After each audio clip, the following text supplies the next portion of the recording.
Rutgers gets their first Big Ten win on the road. Break up the Scarlet Knights.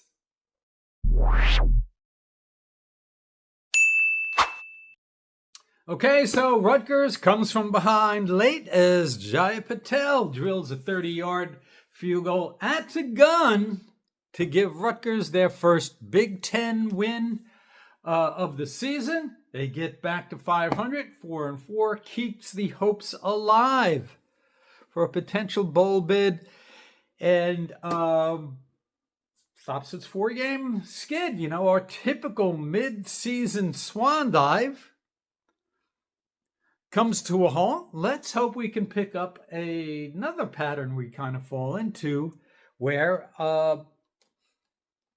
we come back second half of the season and do pretty well. So it's good to get a win, but I'm not throwing bouquets just yet. There were some good things to take out of this game, and we'll get to some of that. Let's be real. It's Purdue. Purdue's been the worst team in the Big Ten the past 2 years. What is it? 16 Big Ten losses in a row, something like that.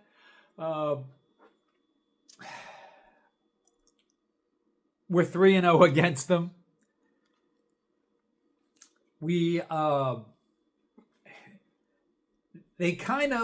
Purdue pulled the Rutgers. They lost in a way that's kind of a way that we would have lost late, and we'll get to some of that in a second.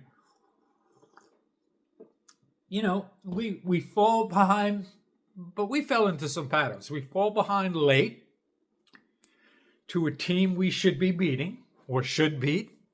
I know Coach doesn't believe in the shoulda, coulda, wouldas, but on paper we really should have. But it was the other team that made the late mistake, late fumble, that led to our game-winning field goal. After a tipped pass by Jordan Thompson that was caught by Ryan Brown. Instead of him knocking it to the ground, he catches it, tries too hard to make a play, fumbles it, we get the ball, run a few plays, and kick the game-winning field goal. So Purdue, this is what bad teams do, right? So we got one back with another team doing what typically we might have done, whether it's Iowa or Minnesota. A lot of chit-chat. Did Coach take over the play calling? Now we know he was going to be involved in some way, some shape, some form, whether it's the actual game planning and play calling.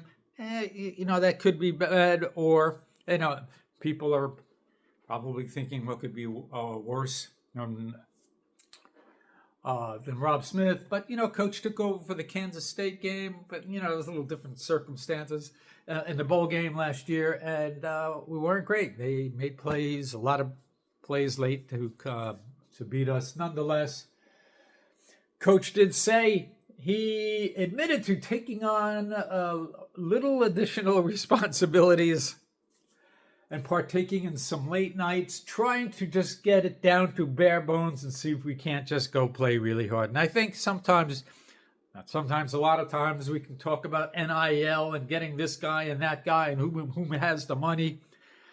Football is about catching and blocking and tackling. You can be a good defense on effort.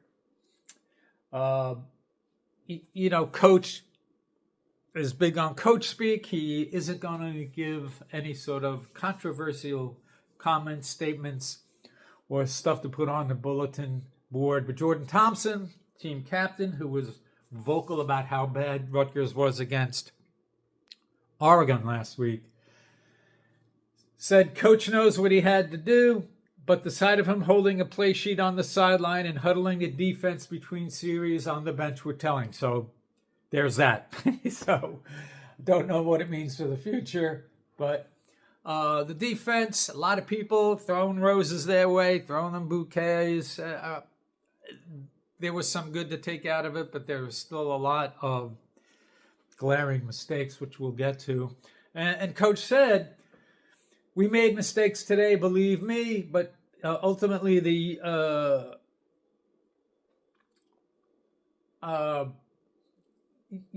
unlike the past, they made some plays. They gave up some plays, but they also made a couple stops, and they didn't get pushed around up and down the field all game. So those were some positives. Was it 4 out of 5 or 5 out of 6 possessions? We forced Purdue to punt. That's always a positive for us, because sometimes we'd get a couple series like that, and then boom, the other team hits the big play. And Purdue had some of those, and we'll get to that in a second. We held Purdue to a field goal in the first half. If that game gets to 14-0 instead of 10-0, the tone of the game might have been different. So for us to keep somebody out of the red zone as they're moving out of the end zone as they're moving the ball is that's a good sign for us. Not yet the sign of a good defense, but that was good. Nonetheless, that being said, we still have some of the same issues, and it's not going to be fixed overnight. And let's get to the obvious point. Purdue's no good. They're not any good. So we did what we had to do into making incremental progress and getting better. You got to get better each day, each week, yada, yada, yada, all the football speak. That's not going to wash against Illinois, despite their 42-25 loss to Washington. In fact, it probably makes things worse. We'll get to some of that in a bit. Purdue's losing streak now is at 6 games. The Big Ten losing streak, I think it's 14. 14 games in a row. So I'm not impressed with a last-second walk-off win, 27-24. Purdue's a team that averaged just under 21 points per game, was shut out by Northwestern last week. So it's good to get a win. A win is a win is a win. Still had some of the same issues. Moving the ball and not scoring, right? 531 total yards and 27 points. So we still, despite the new and improved offense, we still haven't gotten more than 28 points in any Big Ten game. This was the game to do it, that I thought we had potential to get there, to get to 40 against Purdue. That wouldn't have been, a shock. But we went for it, 4th down early. The fourth down calls were kind of, I could see why some of them were made. Maybe we'll get to that.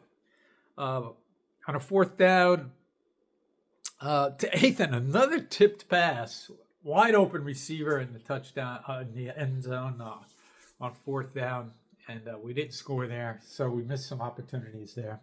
We didn't score until 12 seconds left in the first half. Didn't take the lead in the game until 7 minutes left, and again, it's Purdue. Now, Purdue has played some people tight. Purdue put up 30 on Chris Ash's defense at Notre Dame early on when Notre Dame was struggling defensively. Gee, what a shock.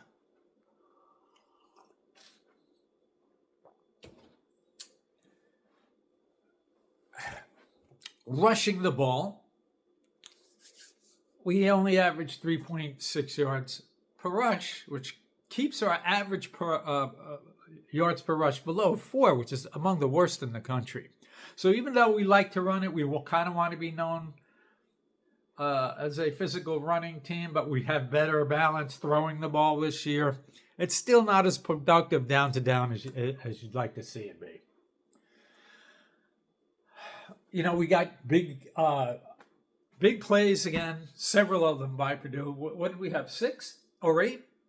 I think it was 8 plays over 15 yards.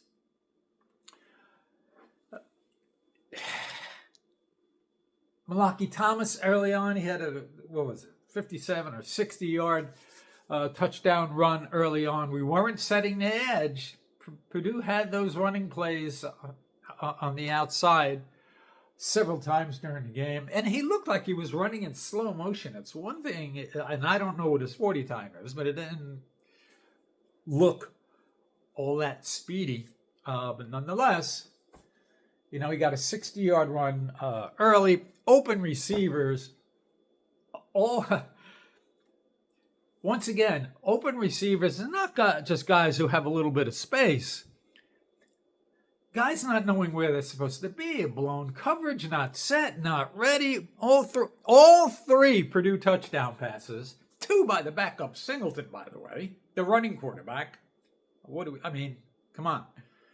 All 3 Purdue touchdown passes, guys, wide open. Bo Masco, I don't know where he was. He was like on another continent on one of those touchdown passes.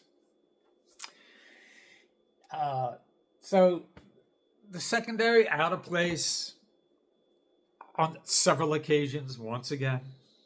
The difference this game is in between some of those plays, we're able to get some stops, and I guess that's progress. And I think Purdue only had 357, 4, 3, whatever it was, yards. So we didn't give up 400 or 500 yards to a Big Ten team. So that's good.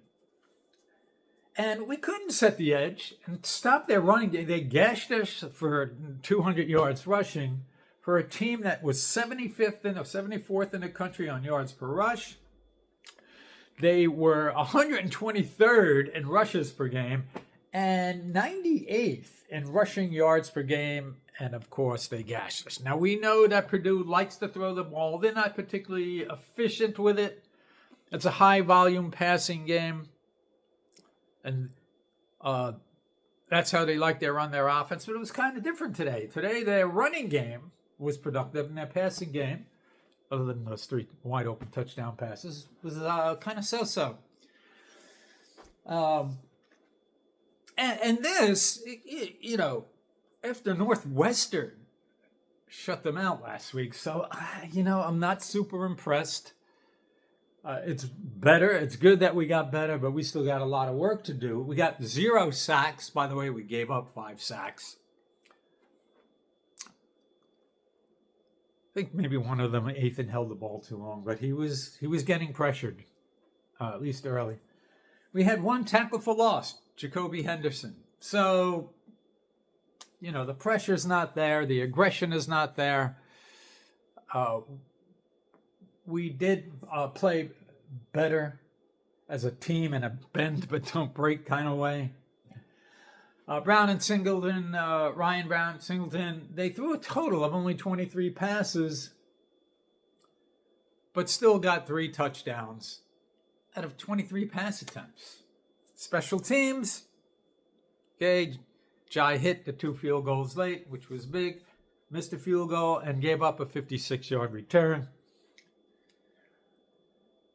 Our halftime adjustment, boy, are we the worst third quarter team in the country? It's unbelievable. Purdue comes out of the locker room the second half, boom, 4 plays, touchdown. 17-7 at that point, you're like, oh boy, here it goes. We're going to spiral. And the negative spin coming out of this game is not going to be pretty. You're thinking, oh boy, here we go. But, we did get a stop on the next series.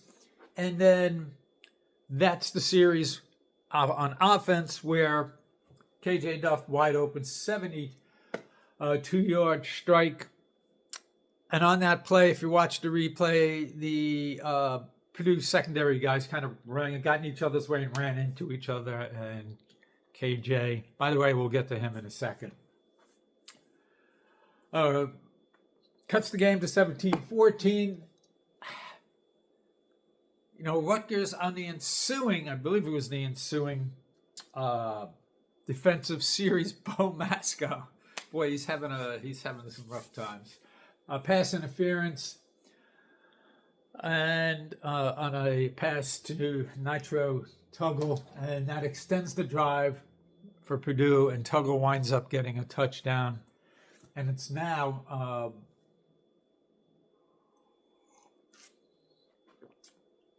24. They take the lead 24-21. And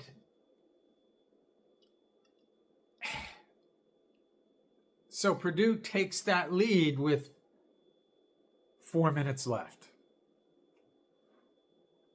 A little over 4 minutes left. And I'm thinking, okay, this is it. It's not a pretty game, and you're behind what the worst team in the Big Ten. But if you can show what you're made of, make some plays, get down the field and score, you come away with a road win, take the win and go home. And it's something. By the way, on that defensive interference, boy, if we had lost the game again on a defensive, although I think the Iowa game was holding, if we had lost on a defensive interference, boy, that would have just been a really bad look. But this last drive, or next to last drive, as it turns out, for Rutgers was going to be the game, and we drive 73 yards in 11 plays. A couple big plays, 32 yards to KJ Duff and 16 yards to Ben Black on a 4th and 2, which was a big boy kind of play. We'll get to Ben Black in a second. There's some positives to come out of this game. And we get to the 2-yard lines, 4th and 2, and I thought Coach might go for it on the road. What's he going to do? I'm not going to kill him for playing it conservatively. You can argue he's playing to lose or playing for the tie instead of the win. Okay, but they kicked the field goal and they tie the game. But I'm thinking,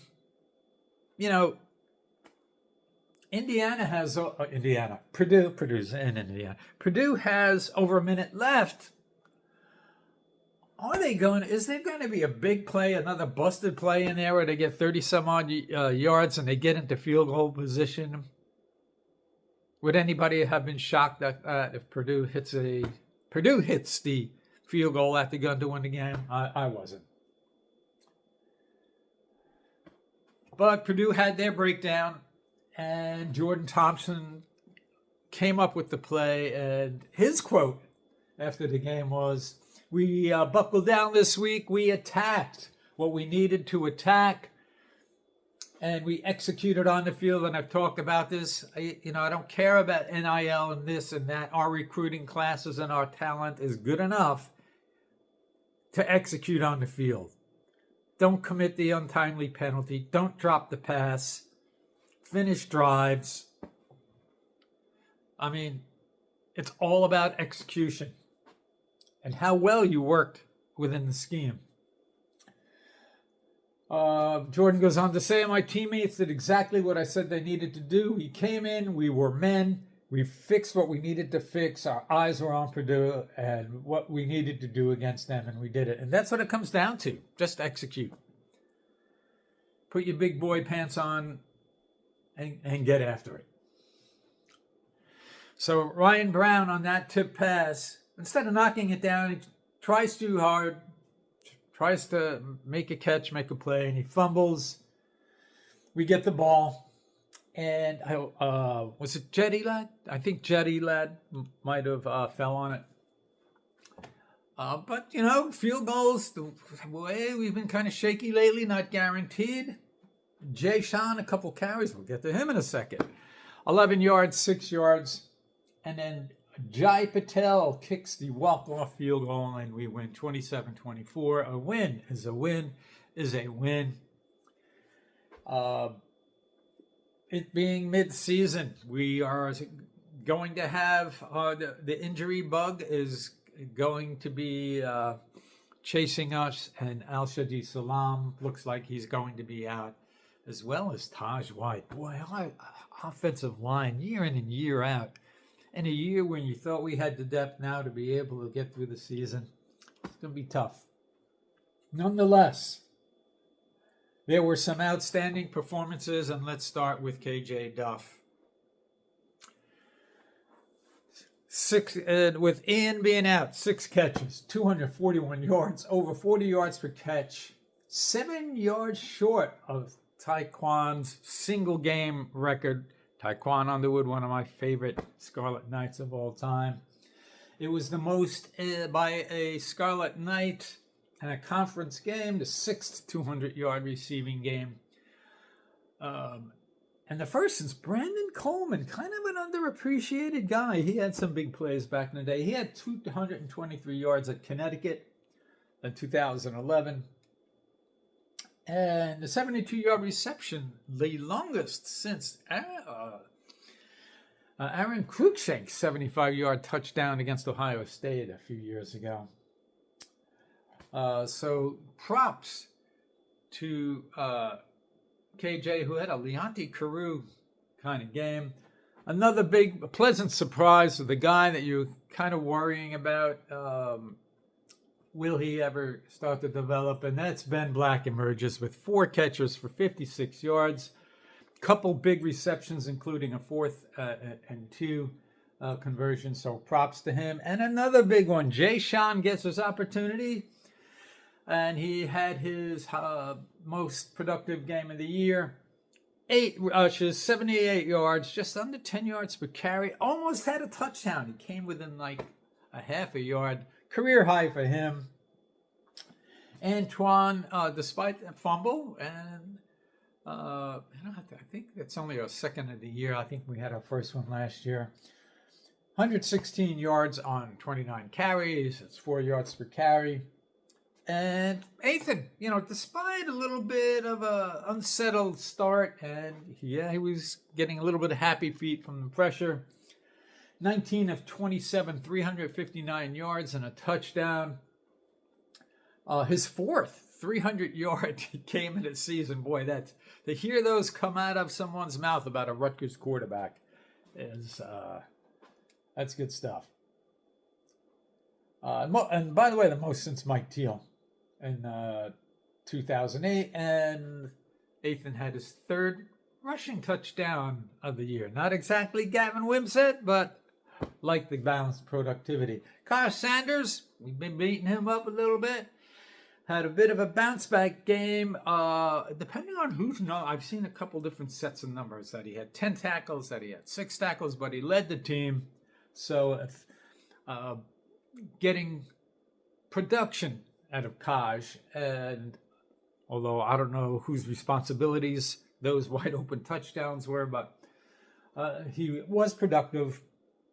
And we did total 543 yards in offense, the most in a Big Ten game since we got 596 in 2015 against Indiana. I have a feeling that's not going to happen anytime soon. And we held Purdue 1 for 9 on 3rd downs, although I think we were only like 4 for 14 ourselves. But nonetheless, defense didn't get gashed on 3rd down, and we had players reaching 200 yards receiving and 100 yards rushing in the same game for the second time. We did that against Buffalo in 2007. And we won time in possession 37-23. First downs 22-14. And so when you look at the box score, it looks pretty impressive. You would have thought a 3-point win would have been larger. So it's on to Champaign, Illinois to face an Illini team wanting to get the bad taste out of their mouth from a 42-25 loss to Washington, which kind of surprised me. I thought 7.5 point spread was a little too large. Apparently not. Luke Altmaier had an inconsistent game, threw a couple picks, although he led Illinois in rushing, and that's not what you want to do if you're Illinois. You want balance. You want to be able to have traditional running game, and Luke Meyer having an efficient passing game. He threw 2 picks, and Illinois was penalized 8 times, but they were 9 for 12 on 3rd down conversions, and we are kind of shaky in that category, so that's something to watch out for. We'll have a preview on that game during the week. Just around the Big Ten real quick, any thoughts of a UCLA renaissance? And a lot of chatter, can they knock off Indiana? Yeah, no. Indiana takes care of business, 56-6. Nico back to earth. Now this game, Nebraska and Northwestern, I knew would be close. Northwestern is better than we think they are. They're kind of playing like the way they used to. Good defense. just efficient or effective enough offense. A nip and tuck game with Nebraska. Nebraska pulls it out 28-21, and I think that was a 7-point spread that I thought might be a closer game, although it was really close. Will Matt Rule, what will he be going to Penn State? We'll see about that. The surprise of the day, Iowa, 41-3 over Minnesota, who, we lost to 36-28, whatever it was. Drake Lindsley throws 3 picks. He looked like Drake May against us, threw 3 picks against Iowa. Minnesota had 24 yards rushing.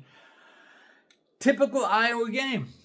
They put up 41 points on 274 yards of offense. Unbelievable. But that's who Iowa is. They played a type. I'd be okay with that, to be honest with you. Michigan handles their rivalry game against Michigan State, 31-20. 5-star Bryce Underwood. I don't know, man. His guy so far, I know he's a freshman, yada, yada, yada. I think he's maybe had one really good game, but he was 8 for 21 and 80 yards. Aiden Childs, Michigan State's quarterback, boy, his stock is falling. Rumblings from the MSU Michigan State community about wanting Jonathan Smith gone. We'll see what happens about that or with that. And another surprise, Oregon, Wisconsin. This was a close game throughout. Oregon winds up winning 21-7 because, of course, Oregon gains only half the yards they did against us, or almost half. 335 yards. They had 750 against us. Boy, that's what I mean. How we match up. And I know you can't always say, well, just because a team did this against that team doesn't mean that's how your team should play. But I think the matchups matter and what it is that you can do against each team and what they can do against you matters. That shows you something. And Dante Moore, very pedestrian.